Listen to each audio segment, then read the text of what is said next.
예, 서론이 굉장히 길어졌습니다. 그거는 이제 매체 시대에 대한 의미를 이제 제대로 이해해야 되기 때문에 제가 이제 철학사적인 차원에서 매체 시대를 재정리해 드리느냐고 이제 시간이 좀 걸렸습니다. 이제 앞으로는 이야기는 제가 지금까지 강의에서 많이 한 이야기이기 때문에 간단하게 얘기하면서 넘어가고, 그 다음에 이제 기마타를 조금 더 본격적으로 다루도록 노력하겠습니다. 예, 어쨌든 이제 한국인의 인간관하고 상상력이 밀접하게 연관이 되어 있다라고 하는 거. 그래서 서양에서는 진작부터 그러니까 이성적인 동물을 강조하다 보니까 여기는 상상력 파괴, 상상 파괴, 형상 파괴의 역사였던 거예요. 그러니까 이미지를 만들지 말라. 그러니까 개념으로 모든 걸 해라 라고 하는 이제 글쓰기를 강조했지, 이미지를 좋아하지 않았습니다. 한국인의 고유한 이미지와 상상력을 찾아내기 위해서는 무엇보다도 한국인의 존재 이해 지평과 인간에 대한 이해를 고려해야 한다라고 저는 이제 생각을 합니다. 그래서 이제 바로 우리의 존재 이해의 지평은 바로 무공호다라고 제가 말씀을 드렸죠. 그렇기 때문에 우리가 가지고 있는 상상력은 서양이 가지고 있는 상상력하고는 다르다 이거죠. 우리는 없는 것과 관계 맺으면서 거기서 펼치는 상상력이기 때문에 그래요. 그래서 이제 한국인의 인간관과 상상력과 관련지어서 저는 이렇게 한국인은 어떤 존재 이해의 지평 속에서 어떤 능력으로 존재자들과 관계 맺으며 소통해야 하는가라고는 이제 물음을 던져야 된다고 보는 거예요. 그래서 저는 한국인의 존재 이해의 지평은 이제 존재 이해의 지평이 아니라 차라리 없음, 무공호 이해의 지평에서 전개되었다고 봐야 된다고 보는 거죠. 그래서 한국인은 존재 또는 존재자를 통빔이 감싸고 있다고 생각합니다. 다서기용문은 무가 실체고 존재는 양태라고 말하였습니다. 존재는 무연한 혹이라고 말할 정도였습니다. 한국인은 이러한 독특한 존재 이해의 지평에서 움직였기에 서양과는 다른 인간관을 가지고 있었고, 아울러 다른 이성 능력, 다른 상상력을 생각하고 있었습니다. 하이데거는 인간을 세계 안에 있음이라고 명명하였습니다. 저는 우리말의 말놀이에 인간을 한번 세계 안에 있음이라기보다는 한국인의 생활세계에서 펼쳐진 문화설을 바탕에 깔고 배경에 깔고 사이에 있음이라고 규정해 보려고 합니다. 우리는 인간을 사이 존재라서 생각했습니다. 빔 사이, 사람 사이, 때 사이, 하늘 땅 사이에서 사이좋게 사이를 나누고 이으며 사이로서 사는 그런 존재로 생각했습니다. 그래서 상상력도 이런 인간에 대한 존재 이해에서 나온다고 봤던 거죠. 그래서 인간은 이렇게 인테레세 사이에 있는 존재인데, 그 사이가 하나는 빔 사이, 이거는 여러분들의 책들을 참조하시기를 바라고요. 두 번째는 이제 사람 사이, 세 번째는 때 사이, 그 다음에 네 번째는 하늘 땅 사이. 그래서 이것이 제가 말씀드렸듯이 빔 사이는 몸나의 차원이고 그것은 감성이고, 그 다음에 사람 사이는 마음나의 차원이고 그것은 지성이고, 그 다음에 때 사이는 그것은 뜻나의 차원으로서 그거는 이성이고, 그 다음에 이제 하늘 땅 사이는 얼라의 차원이고 그것은 영성이다라고 얘기를 했습니다.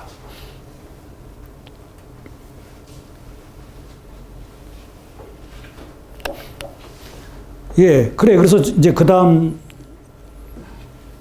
주제로서 이제 상상력, 그러니까 시각, 상상력의 시각이 뭐냐? 그러니까 몸, 맘, 정신, 얼이라고 그랬는데, 그래서 저는 이거를 통합적으로 봐야 된다라고 보는 거죠. 그러니까 빔 사이에 있는 몸의 차원에서 우리는 모든 것을 생물학적인 눈으로 보려고 한다. 그것이 보다. 그러니까 우리가 흔히 얘기하는 보다이고, 한자로는 볼견으로 표기했죠. 몸나의 차원에서 보는 거. 그리고 볼견이라고 하는 거는 그것이 형성하고 있는 거는 뭐냐?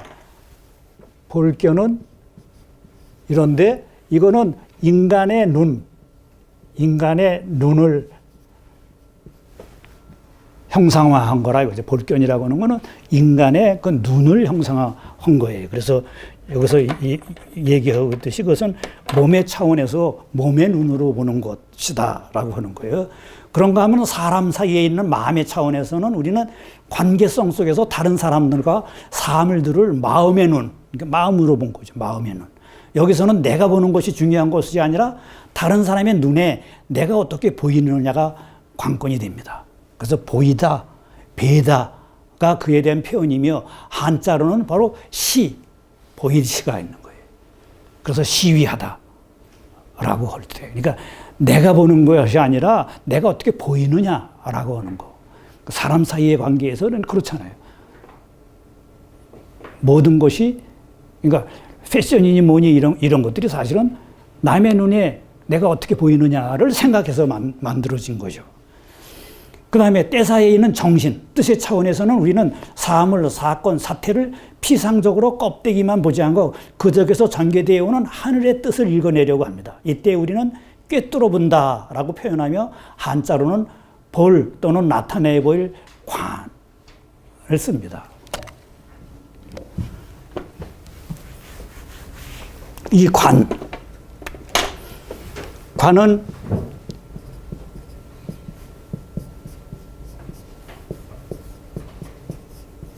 한자로는 이렇게 표현이 되죠. 이건 풀이고, 이건 돌이고, 이 풀과 돌에 가려져 있는 공작을 볼 수 있는 눈이에요. 그러니까 우리가 그냥 피상적으로 육체의 눈으로는 풀하고 돌에 가려져 있어 그 뒤에 있는 공작을 볼 수가 없는 거예요. 근데 그것을 꿰뚫어 보는 거죠. 꿰뚫어 보는 거. 그래서 관이라고 할 때 그 관은 아시다시피 인간관, 세계관, 신관 뭐 이런 것이 있는데 그거는 바로 현상 뒤에 있는 본질을 볼 수 있는 그런 눈을, 그래서 피상적인 것을 보는 게 아니라 바로 꿰뚫어 보는 거죠. 그 다음에 하늘 땅 사이에 있는 어뢰 차원에서 우리는 모든 것 속에서 활동하는 하늘을 깨닫고 그 하늘과 일치하려고 노력합니다. 이때 우리는 깨쳐서 거기에 다다르다의 의미로 깨닫다, 깨치다라고 말합니다. 한자로는 바로 깨달을 각. 여기에도 바로 이렇게 여럿이서 같이 어떤 하늘탈의 한 지붕 아래에서 보면서 깨친다라고 하는 이제 그런 의미가 있습니다.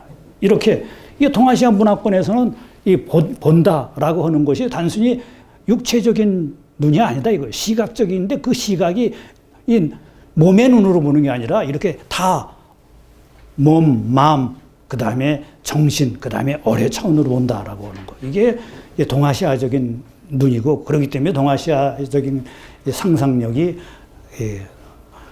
다르다라고 하는 거. 그래서 이 상상력의 시각이라고 하는 것은 바로 이렇게 네 가지의 눈으로 보는 건데 이 신윤복이 그린 이 그리움이라고 하는 그림, 여기에 이 그리움이 뭐예요? 그리움이 지금 여기에 없는 연인, 님, 그 님을 그리워하는 거잖아요. 이거 바로 지금 부재하는 없는 사람과 없는 존재자와 맺는 일종의 관계 맺음인 거잖아요. 그러니까 우리는 그리움이 바로 그런 한국적인 상상력이 되는 거죠. 그리워하고 기리고 기다리고 그래서 그거를 그림으로 그리고 그려서 기리고 이런 것들이 이제 우리의 상상력 속에 들어있다는 거예요. 그래서 한국인의 상상력의 눈은 멀리 내다보는 저는 그것은 망의 눈으로 얘기를 해요. 망의 눈. 망의 눈이다.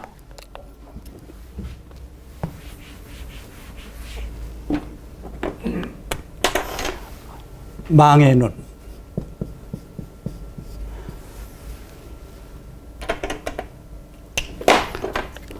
망은 해지는 저녁녘 언덕 위에 올라가서 저 너머를 보는 그런 걸 형상화했다고 그래요. 그러니까 예를 들어서 엄마가 장에 갔어요. 오전 일찍이 뭐를 팔러 가서 그 다음에 판 거 가지고 또 뭘 사가지고 오잖아요. 근데 저녁 나절에 엄마가 올 때가 됐잖아요. 그래서 언덕에 올라가서 저 너머를 보면서 엄마를 기다리는 거. 그런 눈이 망의 눈인 거예요. 그러니까 지금 여기에는 없는 거예요. 그럼 지금 여기에 없는 건데 이것이 올 수 있는 거죠. 그래서 그것을 기리면서 언덕에 올라가서 저 머리를 보는 거. 그게 저는 이제 망이라고 해석을 하는 거예요. 그래서 망의 눈은 지금 여기를 넘어서 지금 여기에 없는 것을 바라고 기대하고 기다리며 그리워하며 그리는 눈입니다. 그것을 다른 말로 꿈이라고도 합니다. 한국인의 상상력은 그리움의 그림. 이것은 사회존재로서 살아있는 모든 것과의 소통에 초점이 맞춰진 생명학적 상상력입니다. 그러니까 서양의 상상력은 그 상상력이 인식론적인 상상력인 거예요. 그래서 서양은 우리의 감각의 눈으로 볼 수 없는 거, 그 다음에 지성의 눈으로 보는 거, 이 감각과 지성을 이어주는 거, 그게 상상력이라고 봤던 거예요. 근데 우리는 그것이 아니라 이제 정신의 눈, 어의 눈에까지 다 간다라고 하는 거고. 그래서 저는 그것을 이제 한알적 상상력이라고 봅니다. 그것을 저는 이제 한알적 상상력이라고 봅니다. 그래서 우리말의 한의 의미는 뭐냐? 한의 의미는 이 세 가지 의미 갈래가 있다고 보죠. 첫째는 온통 전체 크다라고 하는 거예요. 한. 온통 전체 크다. 두 번째는 낮게. 한 사람 이렇게 개개의 것을 이제 따로따로 세일 쪽에 하나라고 보잖아요. 그때 한. 그 다음에는 핵심 관계 같은이라고 하는 의미가 있어요. 이 세 가지 의미가 있어요. 하나는 전체, 하나는 객체, 그 다음에 이 전체와 객체를 묶고 있는 그런 한 가운데라고 하는 거. 그러니까 우리말의 한은 지금 말씀드렸듯이 그걸 잘 기억하세요. 전체, 객체, 그 다음에 이것들이 맺고 있는 그런 관계. 이것이 우리의 한에 있다라고 하는 거. 그 다음에 아까 말씀드렸듯이 아래 아자가 쓴 거는 여기에 이제 되질 않아서 이렇게 되어 있는데 그 아래 아가 이제 이렇게 다양하게 바뀌잖아요. 바깥으로 나가면 안으로 들어간 것은 그 다음에 위로 올라가는 거, 밑으로 내려가는 거 울, 그 다음에 이렇게 올. 그것이 가지고 있는 이제 의미는 뭐냐? 한 하면은 그거는 생명으로서의 가능성을 자신 안에 담고 있는 낱낱의 사물들이 다 한 생명으로서의 가능성을 자신 안에 담고 있는 낱낱의 사물들이 다 한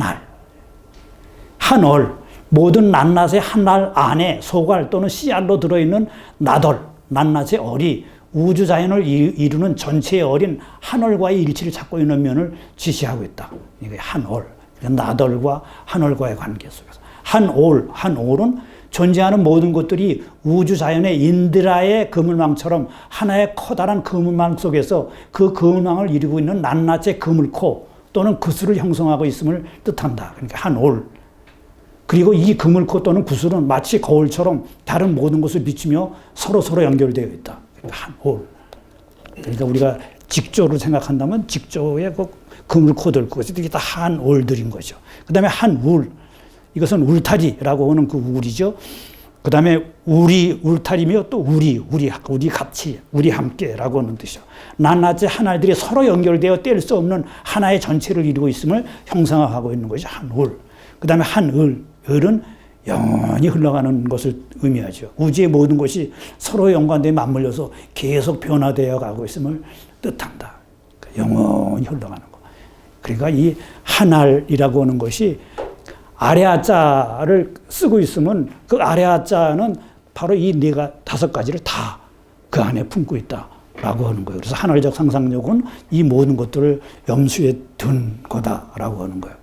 그래서 이제 상상력이 바람과 그리움, 아쉬움과 기다림 속에서 그려 보이는 그림, 그리기에 사건이 전개되는 그 지평은 없음의 지평으로서 무광하다라고 아까서 신인복의 그림에서도 나타나고 있듯이 그런데 이 없음은 일상어 속에서 구체적인 특정한 때 사이와 빔 사이, 특정한 어떤 것이 없는 상태를 확인하여 가리키는 말이다. 그러니까 없음이라고 하는 것이 그거죠. 구체적인 특정한 때 사이와 빔 사이에 특정한 어떤 것이 없다라고 했을 때 이러한 특정한 무의 나타남에 대한 무의 나타남에 대해서 인간은 거기에 대해서 우리가 갖는 경험은 아쉬움, 결핍감, 결여 그거죠. 인간은 바로 무와의 관계를 맺고 있는 거예요. 무에 대한 관계 맺음이. 그러니까 없음의 경우는 없음이 일으키는 바람에 얻어맞아야 합니다. 인간의 오감 또는 지성, 이성으로 확인할 수 있는 것은 거기에 없습니다. 없는 것을 느낄 수 있는 고감대의 능력인 바로 이 상상력이 필요합니다. 그것은 감성, 지성, 이성 그리고 영성의 차원까지 아르는 통합적이고 통정적인 능력으로서 한마디로 사이 능력, 그러니까 새 능력, 사이를 감지할 수 있는 능력입니다. 있음과 없음의 지평을 넘나들고 감성, 지성, 이성, 영성의 차원을 가로지르며 연결하여 이어주는 바로 사이 능력. 우리말의 능력에 대한 우리말은 수잖아요. 할 수 있다라고 하는 그 빈자리. 그래서 여기서는 빠져나간 빈자리, 빠져나간 흔적을 알 수 있기 위해서는 다시 말해 없음을 없음으로 알아보기 위해서는 하나이며 전체인 온전함, 온통에 대한 시혜가 있어야 하는 거죠. 그러니까 빈자리를 알려면은 그러니까 여러분들 퍼즐을 아시죠? 그 퍼즐.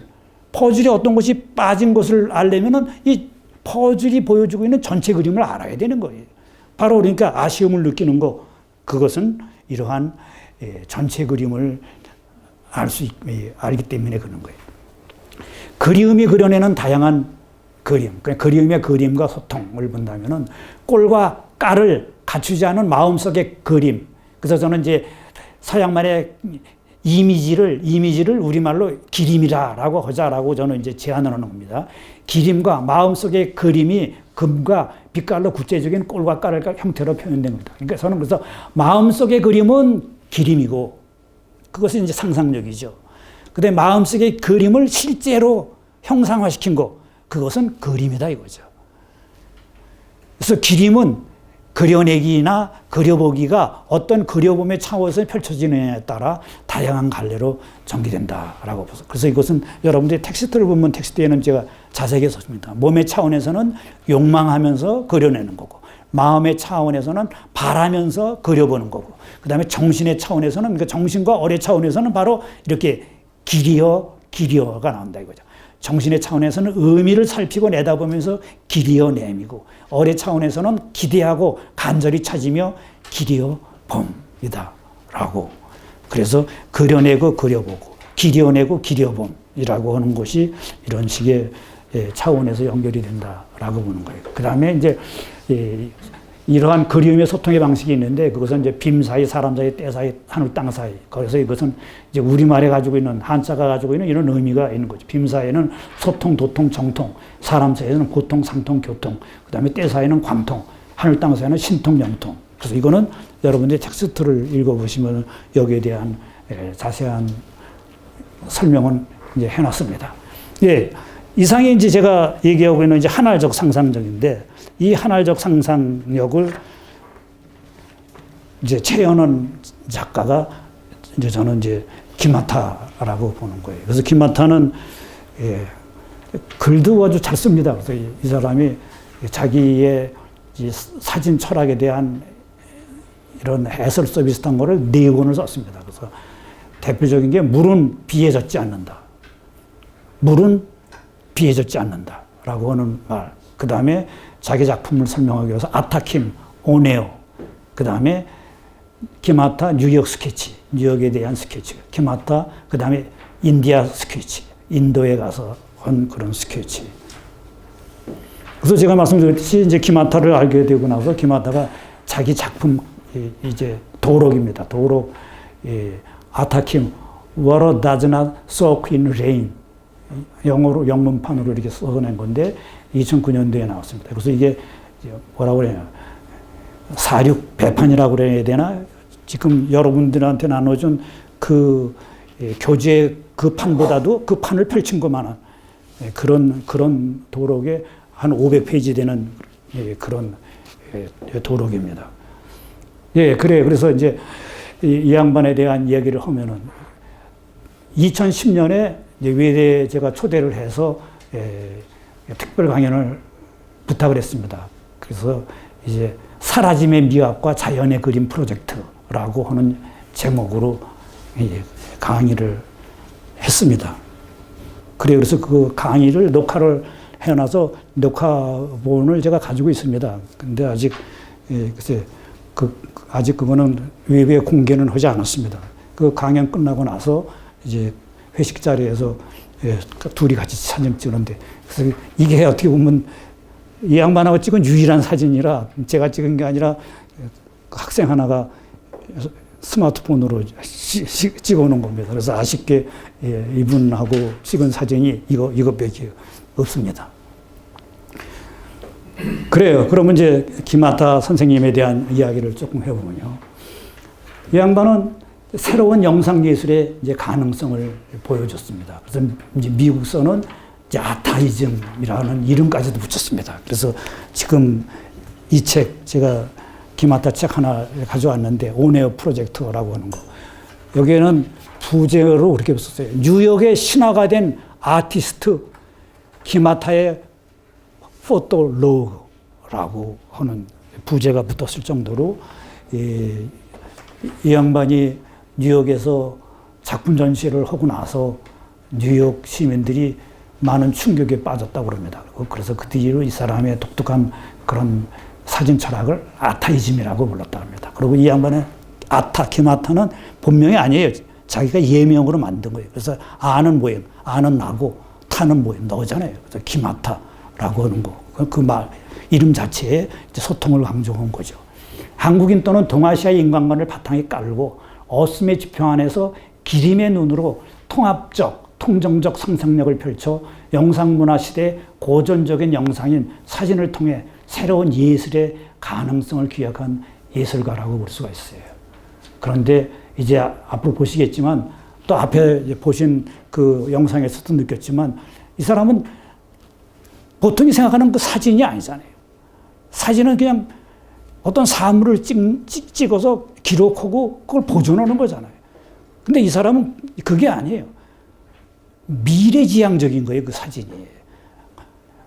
어떤 걸 사건으로 담는 게 아니라 미래지향적으로 인간이 어떠해야 하는지를 이미 보여주는 그런. 그러니까 사진과는 정반대되는, 사진의 역할을 정반대되는 방향으로 끌고 나가는 거예요. 그래서 그것이 이제 대단한 거예요. 그래서 사진술을 넘어서, 사진 하는 걸 넘어 사진 철학의 경지에까지 끌어올린 예술가라고 볼 수가 있는 거예요. 이 양반의 그 전시회를 보고 평을 쓴 그 큐레이터, 텍스트에는 나와 있죠. 그 큐레이터가 이렇게 평을 했어요. 그 사진 전시회 전에 중국의 50명의 중국 사진가들이 중국의 변모해 가는 현실을 다양한 이미지로 전시를 했었나 봐요. 그런데 이 사람은 그러니까 그것도 보고 기마타 것도 봤는데 그 두 사람의 그 두 전시의 차이가 뭐냐라고 하는 것을 지적한 거죠. 50명의 중국 사진가들이 중국의 변모해 가는 현실을 다양한 이미지로 보여주었다면 아타는 있는 그대로 보여주는 곳에서 더 나아가 동양 사상을 완전히 녹여서 새로운 형상으로 창조했다라고 얘기를 합니다. 그래서 여태까지 그림이 그런 경지를 표현한 적이 없었다는 거예요. 그게 대단한 창의성인 거죠. 그래서 기마타는 사진에 대한 통상적인 생각을 완전히 정복한 사람입니다. 자신의 문화적 전통에서 익혀온 동아시아적 또는 한국적 사상의 바탕에서 세상을 새롭게 보고 그 세계를 드러내는 사진의 역할도 새롭게 다시 규정하였습니다. 그는 사진에 대해서 이렇게 말합니다. 사진으로 진실을 말한다고 하는 자가 있으면 그는 삼류 사기꾼이다. 사진은 사실에 가까운 매체이지 사실 자체는 아니다. 사실에 가깝다는 이유가 사실을 가장 완벽하게 왜곡할 수 있다. 이게 대단한 이야기죠. 그래서 지금 요즘 일어나고 있는 모든 싸움이 가짜뉴스 싸움 무슨 싸움이 다 그거잖아요. 다 형상, 사진, 그림 이런 걸 가지고 하는 거잖아요. 그거는 그 형상, 그림 그것이 실체를 반영한 거다라는 걸 전제로 얘기를 하잖아요. 그래서 그때 이거는 팩트다라고 찍혀 있으니까. 그런데 바로 이렇게 사진으로 진실을 말한다고 하는 자가 있으면 그는 삼류 사기꾼이다. 그렇게 얘기하는 사람은 다 삼류 사기꾼들이라는 거예요. 왜냐? 그림은 어떤 형태의 그림은 다 조작될 수가 있기 때문에. 그렇기 때문에 이렇게 사실에 가까운 매체이지 사실 자체는 아니다라고 하는 거. 그렇기 때문에 더 이제 가장 완벽하게 현실을 왜곡할 수 있다라고 하는 그거를 명심해야 된다라고 하는 거예요. 이 사람이 한 이야기 중에 하나는 내가 하는 짓거리는 자연의 섭리를 주워 듣고 사진이란 매체를 차용하여 그 이치를 옮겨 쓰는 것일 뿐이다 라고 얘기해요. 내가 하는 거 그건 뭐냐? 자연의 섭리를 주워 듣고 사진이란 매체를 차용해서 그 이치를 옮겨 쓰는 거다 라고 하는 거예요. 여기에 그러니까 동아시아 철학, 한국적인 철학이 있는 거죠. 그러니까 뭔가 그냥 피사체를 찍어내는 게 아니라 자연의 섭리에서 흐르고 있는 그 이치가 뭔지 그 이치를 잡아내는 거다라고 하는 거. 그러니까 완전히 철학인 거죠. 이치를 이 사람은 이제 형상으로 잡아내기 때문에. 그래, 그래서 이제 아까 말씀드린 그런 상상력과 관련지어서 본다면은 빔 사이와 사람 사이에서 사물과 사람의 소통, 빔 사이, 사람 사이, 거기서 사물과 사람의 소통에 대한 이 양반의 작품 시리즈가 이제 해체 시리즈라고 얘기할 수가 있습니다. 그래서 해체 시리즈는 여기서 해체는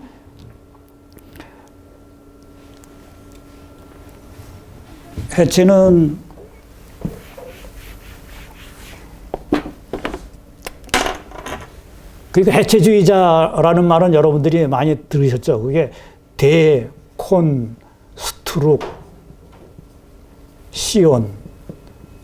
그러니까 불어로도 그렇고 영어로도 그렇고 그렇죠. 데콘스트럭시온.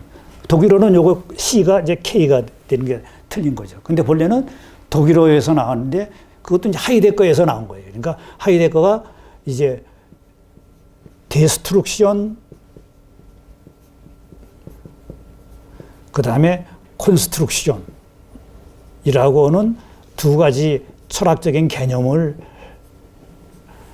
현상학적 방법으로 얘기를 합니다. 그래서 데스트럭션은 해체고 콘스트럭션은 구성이고 이 둘을 합친 것이 데콘스트럭션이에요. 그러니까 하이데거가 존재와 시간에서 현상학적 방법의 세 단계를 얘기를 하는데 그 중에 두 단계가 하나는 해체고 그 다음에 하나는 구성인 거예요. 그 데리다가 하이데거의 존재와 시간을 공부하고 나서 자기 나름대로의 독특한 이론을 만든 게 바로 해체주의, 데콘스트럭션이에요. 그러니까 사실은 엄격히 말해서 해체주의가 아니에요. 그래서 중국어로는 뭐라고 그러냐? 해구주의라고 그래요. 해구주의. 해체와 구성이 있으니까. 근데 우리는 구자를 빼고 해체만 쓰기 때문에 해체, 그러니까 때려 부수자라고 하는 것만 생각하는데 그게 아니에요. 잘못된 거 때려 부숴가지고 새롭게 구성해서 새로운 걸 만들어야 된다라고 하는 거예요. 비판할 거 비판해서 새롭게 만들자라고 하는 거. 그게 이제 현상학적 방법인 거예요. 그래서 이제 하이데거의 그 해체에서부터 이제 기마타는 바로 이러한 사진관을 끄집어낸 겁니다. 1980년대 말 나는 이름 모를 잡초들과 작은 돌들, 흐르는 시냇물과 바람소리, 그리고 태양의 자양문을 대화의 파트너로 삼아 사물과의 대화를 하면서 나의 실존을 확인해가는 트레이닝을 하였다. 그래서 이것을 이 사람은 이미지 트레이닝이라고 했어요. 이미지 트레이닝. 많은 시간을 하잘 것 없는 사물들과 대화하면서 사물을 관주하는 방법과 사물과 하나가 되어 사물이나 타자에 몰입하는 방법을 익혔다. 이를 통해 나와 사물이 가졌던 관념들이 해체되어 사라진 빈 공간에 새로운 세계가 물밀듯이 전이되는 체험을 하였고 새로운 관주와 몰입 그리고 해체의 과정을 거쳐야 얻을 수 있음을 알게 되었다. 그런 과정은 나에게 경이로운 체험의 연속이었다. 예, 그래서 기마타 선생을 이제 만나서 얘기를 들으니까 그러니까 기마타 선생이 외대에 와서 강연을 하면서 자기가 이 사람은 대학은 공과대학을 나왔어요. 기계공학과인지. 그러니까 사진하고도 또 아무 상관이 없는 거예요. 그 대학 졸업하고 나서 이제 방황하면서 안 해본 일이 없을 정도로 온갖 일을 다 하면서 다녔대요. 그러다가 이제 사진기를 끼고 그 온갖 일을 다 한 거예요. 그러면서 이제 이렇게 한국의 유명한 명인들, 그 명인들 150분을 찾아다니면서 사진에다 그 사람들의 정신을 담으려고 노력을 한 이제 그런 시도도 하고 그러면서 이제 철학책을 많이 읽었대요. 그때 이제 제가 번역한 존재와 시간을 비롯해서 많은 책을 읽었다는 거예요. 그래서 선생님이 저의 스승입니다라고 외대 와서 얘기를 한 거예요. 그래서 그러니까 뜻으로 통하는 건 그렇게 통하는 거예요. 저는 그 사람의 작품을 통해서 그 사람을 알게 돼가지고 그 사람을 제가 오히려 공부하면서 학생들한테 가르쳤는데 그 사람은 바로 또 제가 번역한 책과 쓴 글을 읽고 그 사람의 뜻을 이제 키운 거죠. 예, 어쨌든 이제 그런 식으로 이제 하이데거의 해체 시리즈를 이런 식의 자기 사진 철학의 밑바탕으로 삼았어요. 해체 시리즈는 끊임없이 진화하는 인간의 본능을 제어하려는 반성적 의미에서 시작되었고 나는 인간을 자연이란 밭에 벽시 뿌리듯이 세팅하였다. 마르틴 하이데거가 말하였던 해체는 이 작업에서 반성의 의미로 차용했다. 해체 시리즈를 작업하기 전에 김하터는 150여 명의 인간 문화재들을 만나 그들의 정신을 사진에 담았다. 인간 문화재들과의 대화는 그로 하여금 전통 문화의 정체성을 새삼 깨닫게 했고 그거 지향할 세계를 가늠할 수 있는 훌륭한 기회를 제공하였다. 그러니까 전통 없이 어떤 철학이 자기만의 철학이 등장할 수가 없는 거예요. 좀 전에 해체 시리즈를 다시 보면은 여기 이제 이 그림이 크면서 잘 안 보이는데 이런 자연 경관 속에 여기에 벌거벗은 인간들을 세팅한 거예요. 이 자연 경관들의 벌거벗은 인간들을 세팅하면서 그것은 뭐냐? 아까 제가 말씀드렸듯이 우리가 바깥의 자연을 볼 때 그것이 생물학적인 눈으로 본다. 아니다 이거지요. 말씀드렸잖아요. 그거는 보이지 않는 투명한 문화적인 코드를 통해서 본다 이거죠. 그게 뭐예요? 알게 모르게 문화의 코드, 막말로 한다면 이데올로기를 통해서 보는 거예요. 그러니까 그 이데올로기를 통해서 본다라고 하는 것을 경정을 올리기 위해서 바로 이렇게 전혀 생소한 바로 인간의 벌거벗은 모습을 거기다가 세팅을 해 놓은 거예요. 이게 이제 이 사람이 해체 시리즈에서 이제 시도한 이제 그거고요. 그 다음에 이제 때 사이에서 존재의 모습 그려내기라고 이제 기려내기라고 제가 때 사이에서 이제 그것은 이제 이 사람이 이제 해체 시리즈 다음에 이제 박물관 기획이라고 해서 더 뮤지엄 프로젝트라고 해요. 이 사람이 이제 프로젝트라는 이제 말을 많이 쓰는데 그거는 제가 지난 시간에 이제 말씀을 드렸죠. 현대는 이제 수백트의 시대가 아니라 수백트 주체의 시대에서부터 이제 프로젝트 기획의 시대로 됐다라고 하는 거. 그래요. 그래서 이 사람도 프로젝트라는 말을 이제 많이 써요. 자기 거를. 더 뮤지엄 프로젝트는 모든 사물을 박물관에 그것처럼 유리 박스에 세팅하여 오브제의 그러니까 대상의 존재의 의미를 부여함으로써 기마타 자신의 사적인 사물관을 만들어가는 그런 프로젝트였습니다. 그 스스로 큐레이터와 발굴단원이 되어서 사진이란 호미로 흙을 걷어내고 동시대의 환경과 사람, 원초적인 폭력과 성, 정치와 종교적인 이데올로기를 유리박스 속에 설치하는 작업이었습니다. 그래 이렇게 유리박스 안에 이렇게 사람들을 놓고 그래도 유리박스 안에 이렇게 해놓고 이건 제목이 니르바나죠.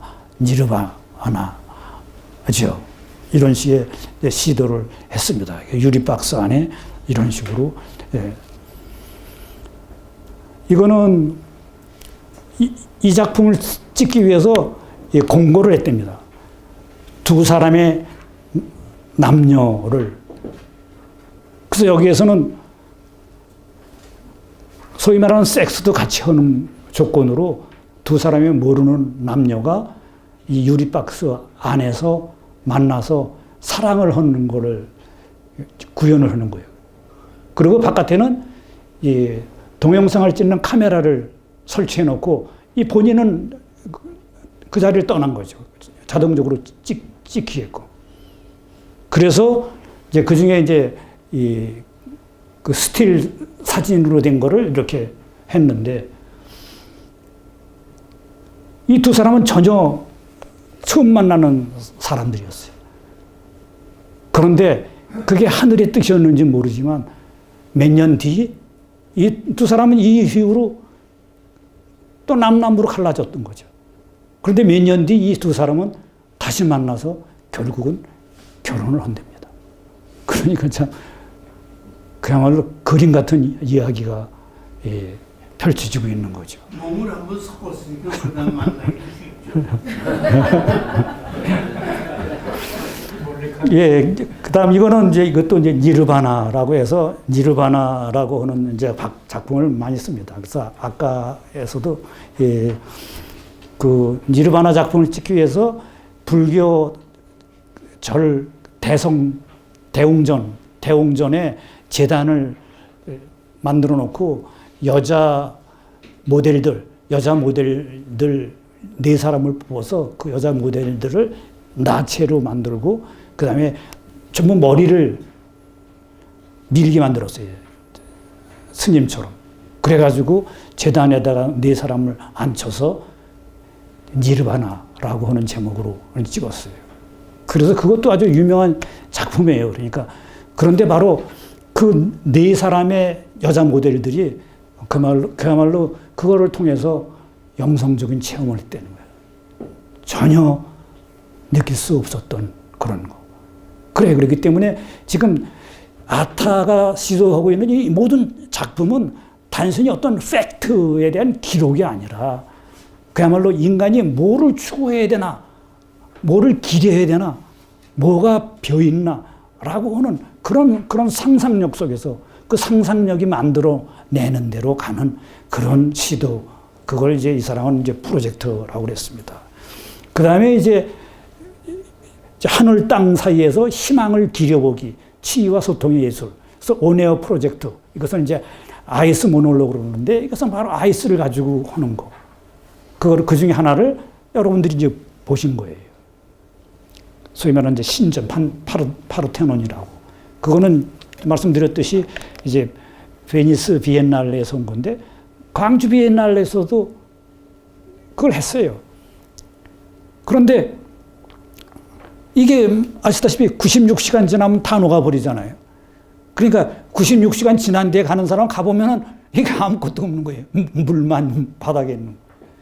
이게 무슨 작품이냐고 뭐 투덜댄 사람도 있겠죠.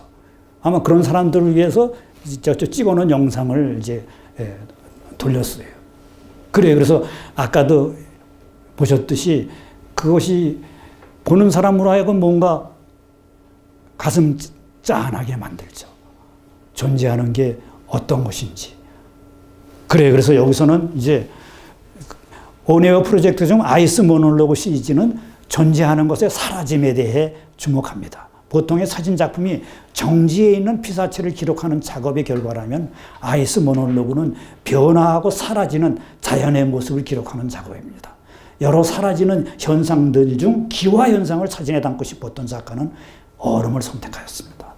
그래서 이거는 마오의 초상입니다. 마오의 초상을 얼음으로 만들어서 녹여가는 과정인데 그 중에 반쯤 녹은 것이죠. 그래서 이 작품이 유명합니다. 이렇게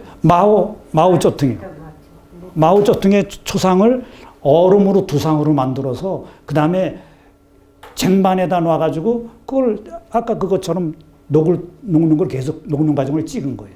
그래서 그 다 녹은 그 물을 104개의 플라스틱 통에다 담아가지고 전시를 하면서 그걸 뭐라고 그러냐면 마오의 108번뇌, 108개. 마오의 108번뇌라고 그랬어요. 그러니까 불교의 108번뇌 아시죠? 그러니까 이 사람의 그 상상력이라고 하는 게 딴 사람의 상상력을 초월하는 거예요. 그래서 그거는 이제 이 사람이 이미 한 작품이에요. 그 다음에 이 사람이 중국으로 사진을 찍기 위해서 중국에 가려고 이제 비자를 받으러 갔더니 그 비자 심사하는 사람이 이 사람에 대해서 알고 있었나 봐요. 그래서 너는 마오를 이 얼음으로 만들어가지고 녹여버린 사람 아니냐고. 그렇게 우리 위대한 수령을 모욕한 사람을 우리가 어떻게 들어가게 하느냐고. 그렇게 이의를 제기를 했대요. 그랬더니 이 기마타 선생이 그렇게 얘기를 했대요. 그거는 하나를 알고 둘은 모르는 거라고. 잘 생각해보라고.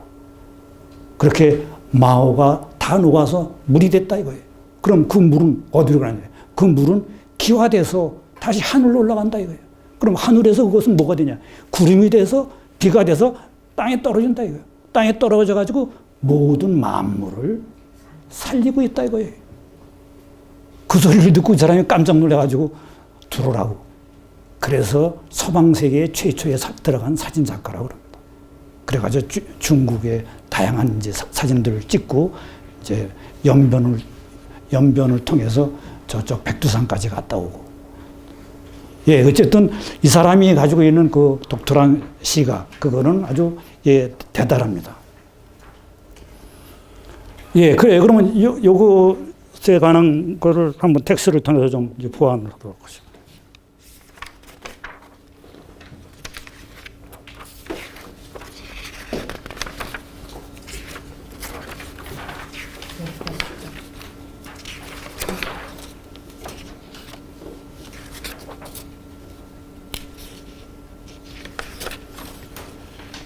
예, 아이스 모놀로그 나오는 이제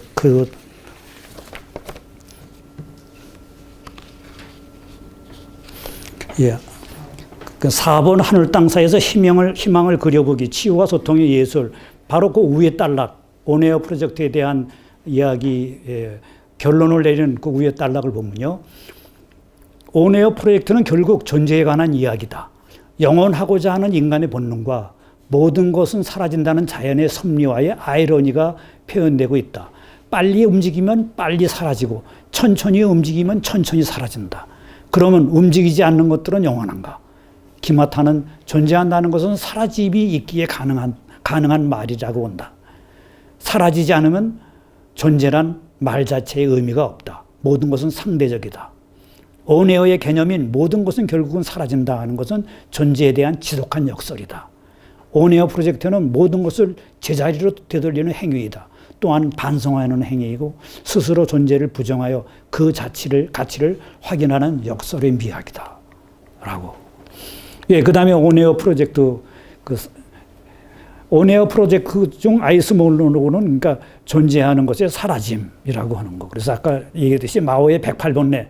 예, 그 다음에 한 단계 더 나아가서 마오가 녹은 물은 자본주의와 팝의 상징인 마릴린 먼로도 그렇게 두상을 만들어가지고 그 얼음도 녹였습니다. 이 마릴린 먼로의 얼음이 녹은 물과 하나로 만들었습니다. 그 다음에 기마타 자신의 초상이 녹은 물도 섞었습니다. 이렇게 기마타 자신은 이 모든 행위를 하는 주체이지만 그 주체마저 함께 녹인 것입니다.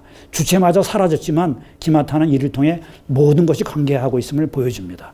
이 세상에 관계하지 않은 것은 아무것도 없음을 작품으로 드러낸 것입니다. 그러면서 자기가 왜 얼음을 사용했는지 그것을 이렇게 설명합니다. 얼음의 고체를 존재로 보면 기화된 기체는 비존재로 볼 수 있다. 있는 것과 없는 것, 존재와 비존재. 얼음은 존재와 비존재의 현상이다. 하지만 눈에 보이지 않는다고 없어진 것은 아니다. 모든 것은 관계하고 있다. 얼음이 녹아서 기화되어 대기와 관계하여 비가 되고 눈이 된다. 마른 하늘에서 비나 눈은 내리지 않는다. 그것이 세상의 모습이다.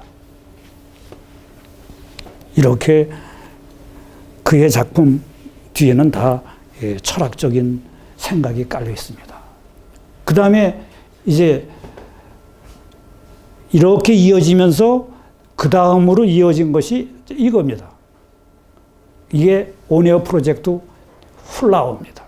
온에어 프로젝트 플라워. 그러니까 플라워에 대한 설명을 텍스트에서 설명하고 있습니다. 바로 이제 그 다음 단락이죠. 온에어 프로젝트 중 플라워는 9.11 홀로코스트의 아이스 기념비가 녹아내린 물을 1000개의 세라믹 그릇에 담아서 거기에 새로운 생명의 꽃을 피워가는 과정을 담은 것입니다.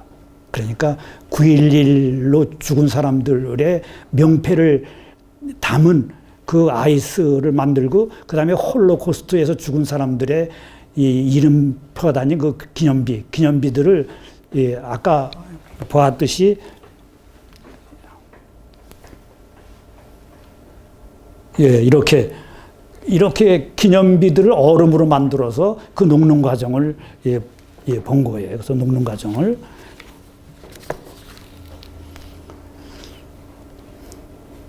기마타는 아파트를 짓기 위하여 깎아내린 황량한 산에 이 1000개의 그릇을 배치했습니다. 그러니까 그 녹은 물을 1000개의 세라믹 그릇에 담았는데 이 1000개의 그릇을 아파트를 짓기 위해서 깎아내린 그런 산에다가 배치를 했습니다. 세팅을 한 거죠.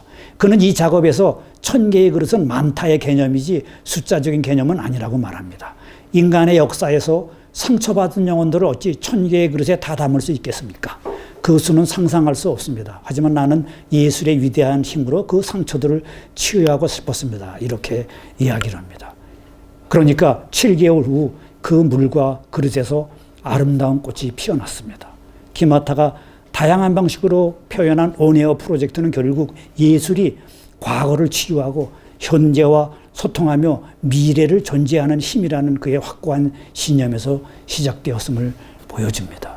그러니까 플라워라고 하는 이 작품은 바로 이러한 과정을 통해서 이제 만들어진 겁니다. 그러니까 다시 한번 느낄 수 있죠. 이 사람은 단순히 사진을 어떤 피사체를 고정시켜서 찍어내는 그런 게 아니라 이러한 치유의 행위로서 한 거. 그 다음에 이것은 이제 셀프 포트레이트, 소위 말하는 이제 자화상이죠. 그거는 이제 텍스트에 쓴 거를 자, 한번 보면요.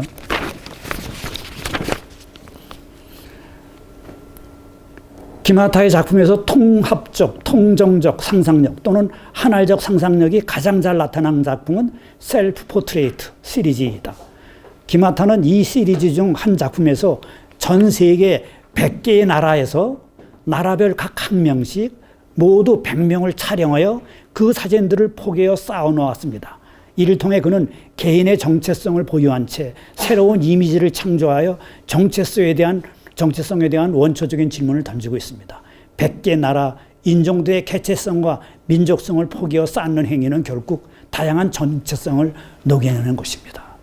그러니까 저 사진은 지금 말씀드렸듯이 100개의 나라를 선별해서 그 100개의 나라에 속하는 그 나라의 한 사람의 사진들을 100개를 모아서 그 100개의 사진들을 포개해 놓아가지고 이렇게 함께 겹쳐가지고 뽑아낸 사람입니다. 그러니까 뭡니까?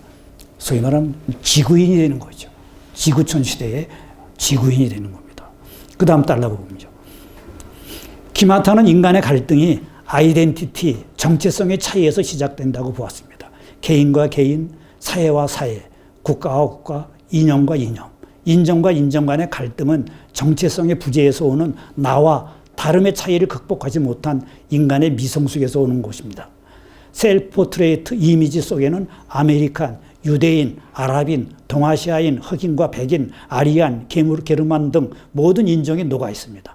기독교와 이슬람교, 불교 등 이종교의 모든 이데올로기도 이 속에서 핵분열을 거쳐 하나가 됩니다.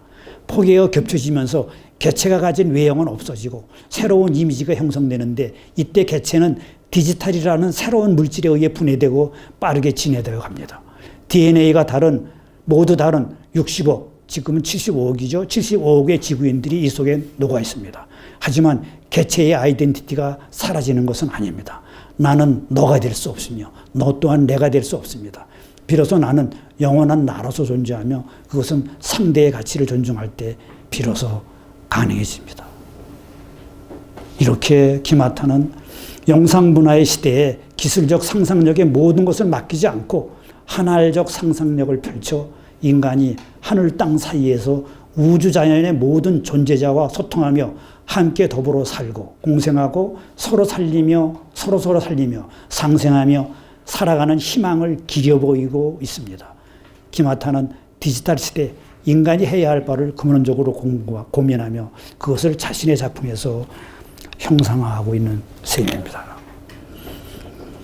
이것이 제가 이제 기마타 작품에서 끄집어낸 그런 이제 한알적 이제 상상력, 이게 의미입니다. 그래 이제 그럼 마지막으로 디지털 시대가 요구하고 있는 이제 통합적 시각, 그래서 통합적이라고 하는 것은 제가 누차 강조하듯이 저렇게 소통과 화합이라는 의미로 쓰고 있습니다.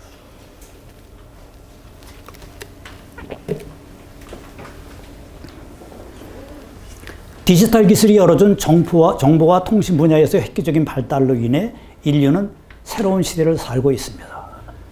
그런데 이 새로운 시대는 나름대로 풀어야 할 큰 문제가 있습니다. 그중 대표적인 것이 생태 문제와 인구 문제입니다. 그리고 인구 문제는 지금 이제 난민 문제로 번지고 있죠. 그래서 지금 캐러번 행렬이라고 해가지고 온두라스를 떠나서 미국 국경에 도달한 난민들이 있고, 유럽의 지중해를 모여드는 또 수많은 난민들이 있습니다. 그 난민들의 문제, 그것은 이제 우리가 해결해야 할 가장 큰 문 중에 하나가 되겠습니다.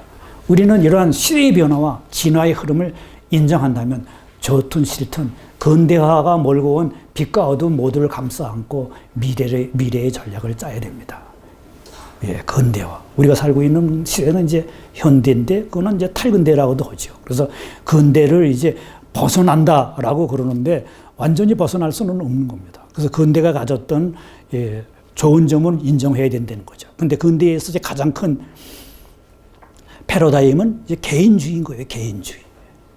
근대는 개인주의고, 그래서 개인주의의 가치관인 자유, 평등, 사회 정의, 인권, 이런 것들이 이제 근대의 가치관인 거예요. 근데 지금 이제 탈근대라고 하는 현대는 이제 이러한 개인주의를 벗어나서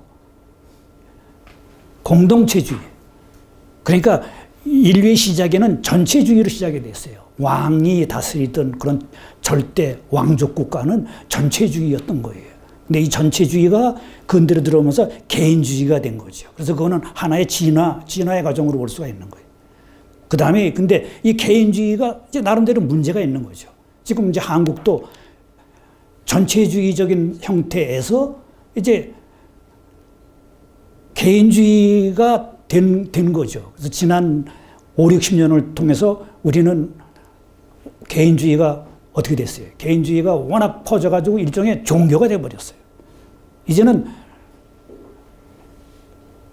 우리 시대 한국인이 믿는 종교는 더 이상 기독교도 아니고 불교도 아니고 유교도 아니고 개인주의인 거예요. 그게 이제 우리의 비극인 거예요. 이제 각자 도생의 시대에 우리 한국인들이 찾는 거는 이제 각자 도생의 치유와 힐링이에요. 이제 치유, 힐링 그런 얘기를 하면서도 그때는 어떤 특정한 종교가 가지고 있는 치유, 힐링이 아니죠. 예전에는 치유와 힐링은 어디서 맡아서 했어요?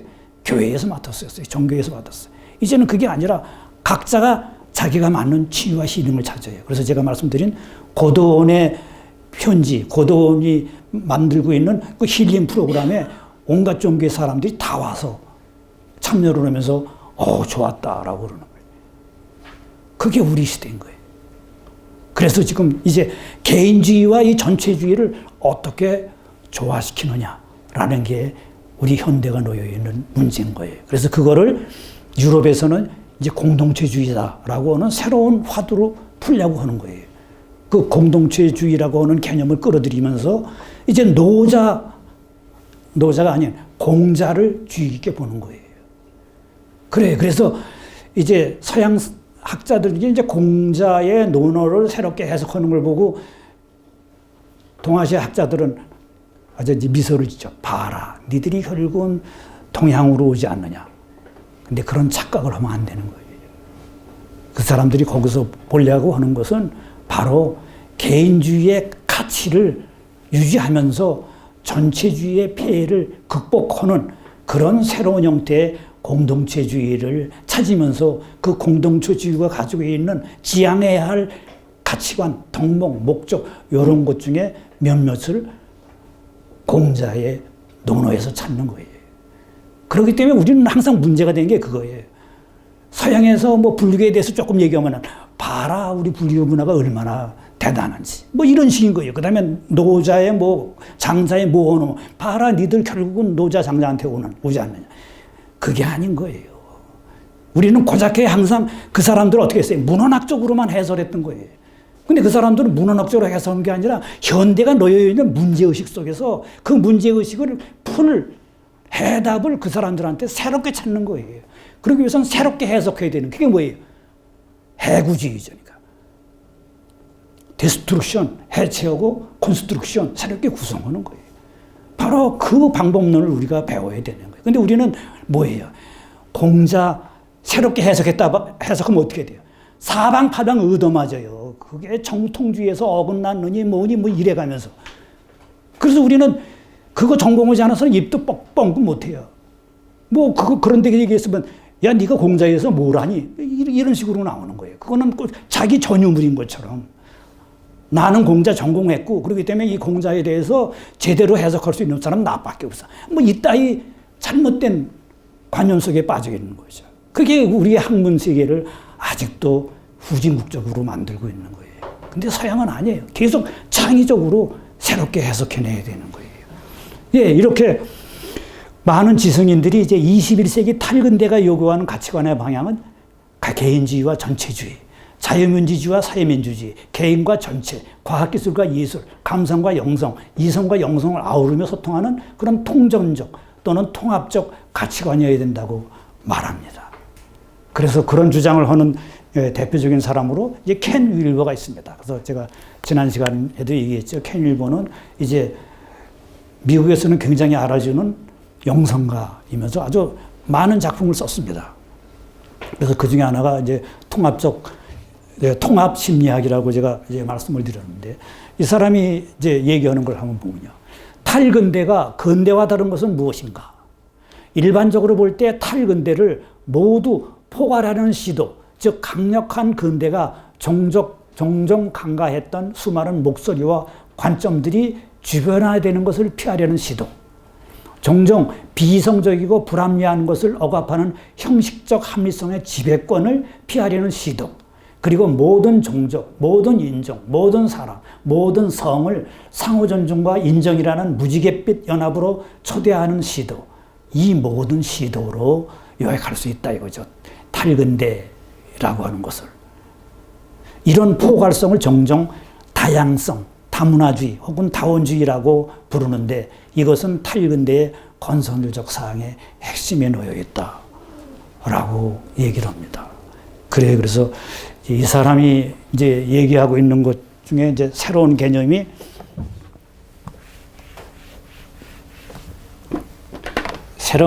이제 혼론이라고 하는 개념입니다. 혼론이라고 하는 개념인데 이것은 홀로스 플러스 온, 그 둘을 합쳐서 만든 것이 혼론이에요. 그래서 홀로스는 전체라는 의미고 온은 존재자, 낮게의 존재자라고 하는 거예요. 제가 한을 뭐라고 설명했어요? 한이 그렇다고 그랬잖아요. 한이 전체며 개체. 바로 켄 윌버가 얘기하는 것도 그거예요. 바로 이렇게 전체와 개체를 묶어서 하나의 단어를 맺는 게 혼론이에요, 혼론. 그래서 이 우주의 모든 위계질서는 바로 혼론적 위계질서다라고 해서 그걸 홀라르키라고 그래요. 그건 텍스트에도 나와 있죠. 홀라르키. 바로 혼론적으로 만들어진 아르키, 위계질서다라고. 그러니까 제가 말씀드리고 한 거죠. 켄 윌버가 이제 20세기 후반, 21세기에 와서 이제 새롭게 상상력을 펼쳐서 만든 개념이 혼론적 홀라르키라고 그러는데 그거는 우리의 한문화에 이미 문화적인 코드로 깔려있는 얘기다 이거죠. 제가 그래서 그것을 저는 이제 한알적 상상력이라고 그랬습니다. 예, 그래서 그러기 때문에 이제 우리는 우리 것을 한번 제대로 생각해가지고 우리 것을 일원화시키면은 이제 지금 탈근대가 요구하는 학문적 이론을 만들어낼 수 있다라고 하는 거예요. 여기서 등장하는 통전적, 통합적 이 의미하고 있는 이 바탕에는 무엇보다도 개인이냐 전체냐 하는 양자택일을 지향하고 그들을 상생적으로 융합시킬 수 있는 방안을 모색하는 그런 의도가 깔려 있습니다. 우리는 전근대와 근대가 우리의 삶에 던져준 빛과 그림자를 생생하게 그 둘을 교차시키며 몸으로 살아왔기 때문에 그 둘을 어떻게 융합시키고 통합시켜 통전해야 할지 체험으로 느껴 알고 있습니다. 그것이 우리에게는 하나적 기려보기, 상상의 힘을 키워주고 있습니다. 이러한 통합적 상상력으로 어떤 미래의 소망을 기려보고 기려내어 그리워하면서 기다리고 바라며 어떤 구체적인 그림을 그려보고 그려내야 할지는 지금 여기 있는 우리들의 상상의 몫입니다. 그래서 저는 말씀을 드렸듯이 서양의 이미지라고 하는 개념을 이제 저는 기림이라고 하는 말로 표현을 함으로써 여기서 이야기하고 있는 그런 하나적 상상력의 규격을 만들려고 합니다. 그러면 마지막 단락의 단락 두 단락을 이제 읽으면서 강의를 끝내도록 하겠습니다. 흔히 우리가 살고 있는 한국 사회가 전근대, 근대, 탈근대가 공존하는 복합선 사회로 묘사되기도 합니다. 그것은 우리가 지난 한 세기 반 동안 인류의 1000년에 해당하는 시대를 몸으로 부대끼며 살아왔음을 증거하는 셈입니다. 바로 그것이 통합의 시대라고 하는 현대의 우리의 강점이 될 수 있는 것입니다. 우리는 전근대와 근대가 우리의 삶에 던져준 빛과 그림자를 생생하게 그 둘을 교차시키며 몸으로 살아왔기 때문에 그 둘을 어떻게 융합시키고 통합시켜 통존해야 할지 체험으로 느껴 알고 있습니다. 그것이 우리에게 하나적 기려보기의 힘을 키워주고 있습니다. 이러한 통합적 상상력으로 인해 상상력으로 어떤 미래의 소망을 기려보고 기려내어 그리워하면서 기다리고 바라며 어떤 구체적인 그림을 그려보고 그려내야 할지는 지금 여기 있는 우리들의 상상의 몫입니다. 끝으로 기마타의 말을 들어보면 이렇습니다. 디지털은 돌아갈 줄 모르는 편도 티켓이다. 디지털은 인간을 직선으로 만들려 하고 인간은 디지털을 곡선으로 만들려 한다. 비로소 전쟁이 시작되었다. 21세기 문명의 충돌은 이념이 충돌이 아니라 디지털의 진화와 인간의 진화가 충돌하는 것이다. 예, 디지털은 이 온에어 프로젝트 다음에 이 한 프로젝트가 드로잉 오브 네이처라고 해서 자연의 그림이라고 이제 번역할 수가 있습니다. 그래서 그건 뭐냐면은 이제 캠퍼스를 이제 캔버스 화폭을 예를 들어서 저기서부터 여기까지 가는 그런 이 큰 캔버스를 기마타 선생이 세계 유명한 100곳에다 갖다 설치하는 거예요. 그러니까 벌써 예를 들어서 DMZ에도 하나 설치했고, 그러니까 한국에서도 중요한 요심에 다 설치했고, 그 다음에 뭐 공자가 태어나고, 부다가 태어나고, 또 보리스 밑에서 그거 한 거, 그 다음에 뉴욕, 그 다음에 이제 원폭이 폭주에 떨어지는 히로시마, 나가사키, 뭐 이런 식으로 100개의 곳, 그 다음에 뭐 샌디아고, 사람들이 치유의 여행을 떠는 샌디아고, 이런 데다가 그런 커다란 대형 캔버스를 설치한 거예요. 그래서 1년이 지나고 2년이 지나가는 것을 그냥 보는 거예요. 그 자연이 그 화폭에다 그리는 그 그림을 보는 거죠.